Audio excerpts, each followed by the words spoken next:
Passover or Pesach is right around the corner. The Torah tells us that we have to observe Pesach for 7 days. 7 days we have to tochal matzot, we have to eat matzah and not eat any leavened bread. Where does the number 7 come from? How did the Torah just pick out 7 out of a hat? Or did it? Well, the word 7, sheva in Hebrew, is extremely interesting.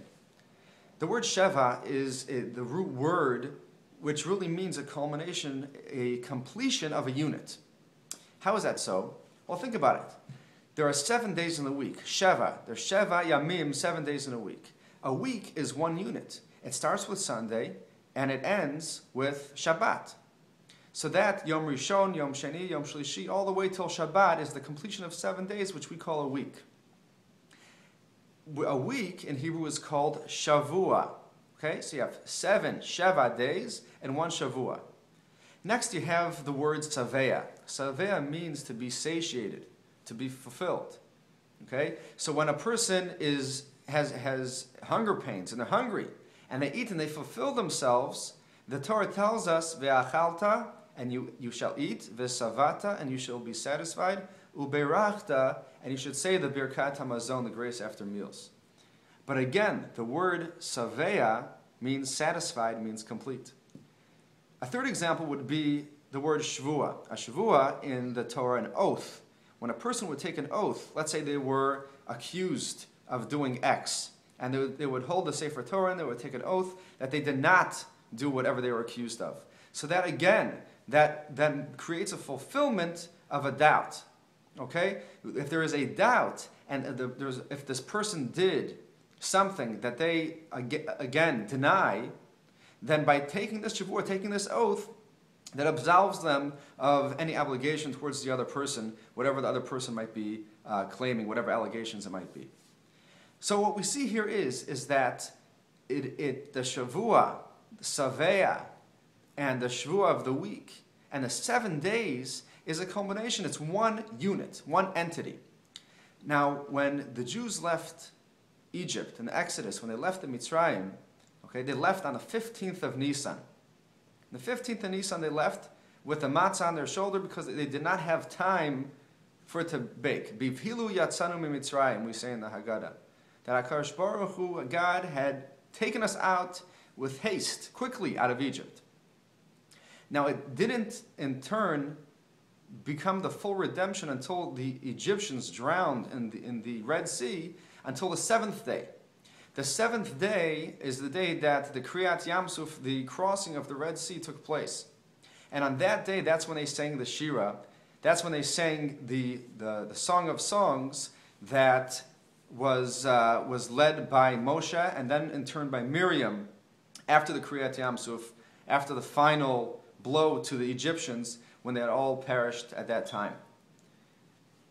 The 2 beginning days and end days of the Chag, of the Yom Tov, of the days where we celebrate, where we don't do any melacha, we don't do any creative action, it is considered like a Shabbat, except for certain activities. Cooking, for example, is one of them that we may do on these days. But other than that, these 2 days are holy for 2 simple reasons. Number one, because the first day is marking the beginning of the exodus of Egypt, and the last days, as we call them, of Yom Tov, of the Chag, of Pesach, that is marking the crossing of the Red Sea. And together, 1 through 7, the culmination, again, gives us that number of one unit, of one entity, of one complete Chag, holiday for God. There's something extremely interesting at the Kriyas Yamsuf. Once they came to that completion of those 7 days, and there was now that Chag, that holiday in place, they're about to cross the Yamsuf, to get to that climax of God's splendor and glory, to glorify and gratify His name. They're about to jump into the Red Sea. And the Torah very strangely repeats itself, and when it repeats itself, telling the story when they jumped into the sea, it switches something, a small nuance, that unless you look closely, you wouldn't be able to catch it. The first time around it says that the Jewish people were going into the sea, And then once the sea split, they went by Yabasha, they went onto the dry land. And then the next time it says that the Jewish people, they went onto the dry land, into the sea. So what's going on here? You have two times when the Torah is repeating exactly the scenario of events, and it seems to flip them. Was it dry land before they walked down, or was it ocean when they walked in and then it became dry land? Another difference is that when it says that they jumped into the water and became dry land, it says V'hamayim haya lahem choma, that the water turned into walls. The water stood up straight and it created like a wall, miminam umismolam, from the right and from their left. Okay? And that word choma, wall, is with a vav. Chet, vav, mem, he. And then the next time it says V'hamayim haya lahem choma, and the water was to the Jewish people a wall without a vav. Just chet, mem, he. What's the difference? So the Gaon Mivilna, the Vilna Gaon says like this, that there were two groups in the Jewish people. Everybody that left Egypt at that point were extreme tzaddikim. They were righteous people and righteous women, righteous men and children. And they all merited the exodus of Egypt. It's just that there were two types of people. There was one man named Nachshon ben Aminadav. Nachshon was a extremely brave man, and his emunah, his belief in God, was at the highest level. To the point when he saw the Egyptians coming from behind him, and he saw the Red Sea in front of him, he said, God, what are we supposed to do? He jumped in, and as the water reached up all the way up into his nostrils, so he wasn't able to breathe anymore, he said, God, please help us. And at that point, the water split. So anybody that was with Nachshon, anybody that was on his level of emunah, of the belief in Hashem, so to them it says, V'hamayim haya lahem choma.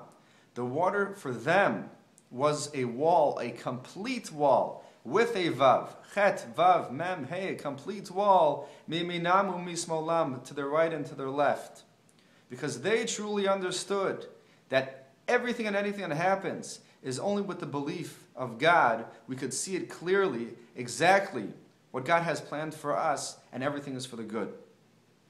But the other group that was not as meritorious, but rather they had maybe a little bit lower, which was still extremely high, but a little bit lower level of emunah, of belief. So yes, they merited that they should be able to go into the Yam Suf. Once it split, they were able to go, but they only walked in once it was dry land. Once it had already split, that's when they walked in. So for us in our everyday lives, we have a beautiful holiday coming up. The beautiful holiday, the Chag of Pesach. And it means so much to us, and there is so much power and strength that lies within these days.